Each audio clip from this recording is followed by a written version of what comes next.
Yes, how are you once again? My name is Nakakawa Ruth. Today we are going to look at selection. I think we had already started a little bit of a selection. Remember, we said from the beginning that when it comes to strategy or strategic management, we formulate, we implement, and we evaluate. Remember, the formulation stage is quite big, and we said that for starters, we look at the organization at large, and that is where we look at the vision, mission, and the hierarchy of the organization. And then we also upgrade that from the beginning, before you go any outside the box, you have to look at the external environment, where you make an assessment of what is likely to be the opportunities and the threats in the environment. How do we get to know about the opportunities and the threats?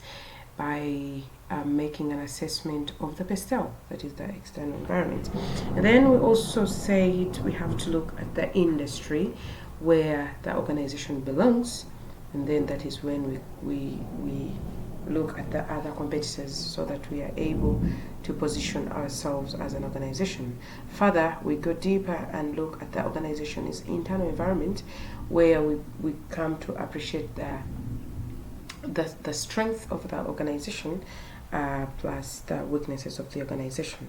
And then we moved into the strategic alternatives, which we analyzed properly, and then we come to selection. What is a selection? Whether a strategy is working well or not, it has not. It has to be evaluated. If the current strategy is working well, it still needs to be fine-tuned in line with the inevitable changes taking place both in the internal and external environment. More importantly, if the current strategy is not working well, shifts in strategy will be required. And usually there is something called performance gap analysis. Usually organizations set targets, and there is what we call the planned objective and the achievable objectives. Under the current strategy, given the likely environment changes and the set of internal resources, the difference between the current situation and the intended situation is what we call the performance gap. The performance gap analysis helps the business to identify how far it has come towards reaching its goals and how far it still needs to go to attain them. There are quite a number of causes of performance gap.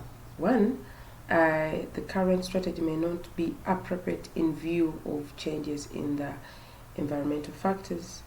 The current strategy may not be appropriate due to internal issues within the firm, or implementation of the current strategy may be wrongly undertaken, and therefore gap analysis leads to the conclusion that the firm needs a new strategy altogether, or needs to add new strategies to the current strategy. And we have what we call strategy selection. Strategy selection or evaluation is the process by which management assesses and selects the strategy or strategies which are appropriate for the certain external and internal environment. We have what we call strategy selection techniques, and these include the corporate portfolio analysis, which has the Boston Consulting Group, which is the BCG matrix, and then we have the GE planning grid. We also have from the corporate portfolio analysis, we have the Porter's competitive strategy formulation, the life cycle approach, and the profit impact of market strategy, that is the PIMS. What happens when we look at the corporate portfolio analysis here? We are looking at the firm's totality of business, which is called the corporate portfolio.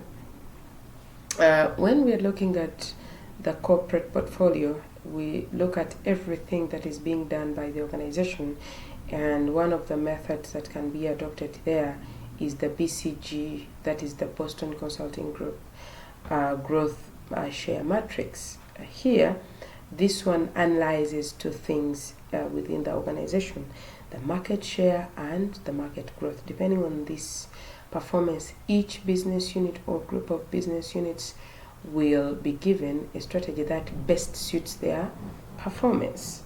As you look at the BCG matrix, we have on the vertical axis, we have the market growth rates, and the horizontal, we have the market share.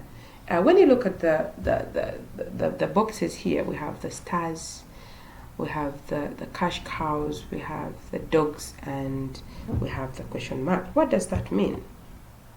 Here, when we look at the cash cows, they're the first ones in the corner of the vertical axis. And here, we believe that if the business is in cash cows, the business unit that has a large market share in a mature market, it requires, and there is slow growth as far as the industry is concerned.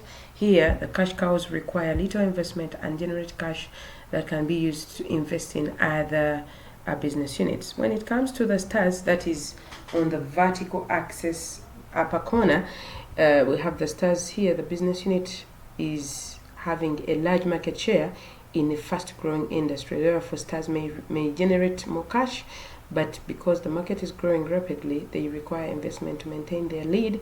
If successful, the stars will become cash cows in the future. And then we have question marks, which are in the other corner opposite to the stars, and sometimes they're called the problem child. A business unit that has a small market share in a high growth market. These business units require resources to grow market share, but whether they will succeed or not is unknown. And then we have the dogs, which are on the extreme corner of the horizontal axis opposite to the cash cows. A business unit that has a small market share in a mature industry. The dogs usually do not require or may not require substantial cash, but it ties up capital that could have been used for other business units.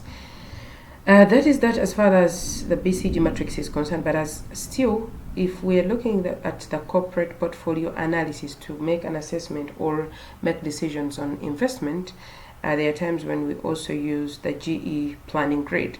This approach was developed by the General Electronic Company.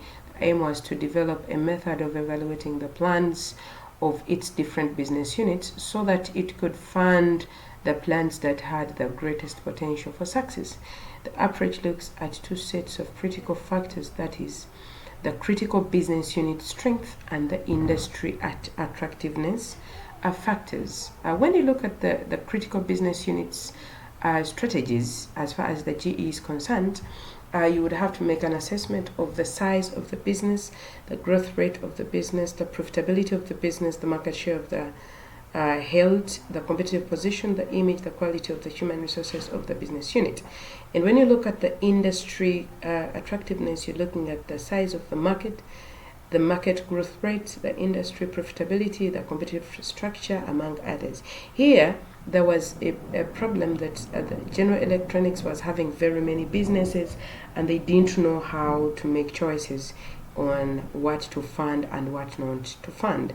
So those are the two techniques that can be used if someone is looking at the corporate portfolio analysis so as to make decisions on investment.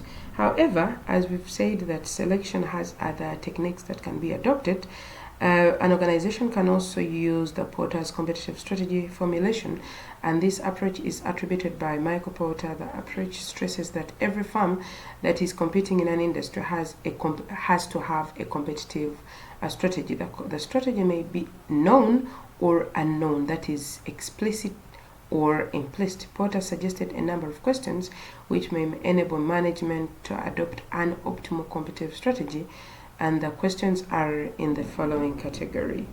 1.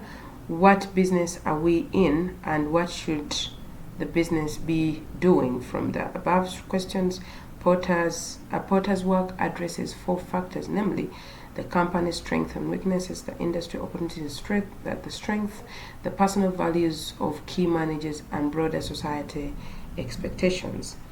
When it comes to the technique of the life cycle, it looks at the growth levels of the industry versus the product and the investment and the decisions are made. Also, the other selection techniques that can be used is the profit impact of market strategy, and these ones are not very commonly used in our in African continent because they are a little sophisticated. They need a lot of financial data, which most of our companies, for example in Uganda, do not submit, and they are very hard to probably use as far as we are concerned. But it doesn't stop us from looking at them and appreciate them, so that in the future when we need to use them, we can use them. But for purposes of our classes, we normally look and emphasize the corporate portfolio analysis, which has the BCG matrix and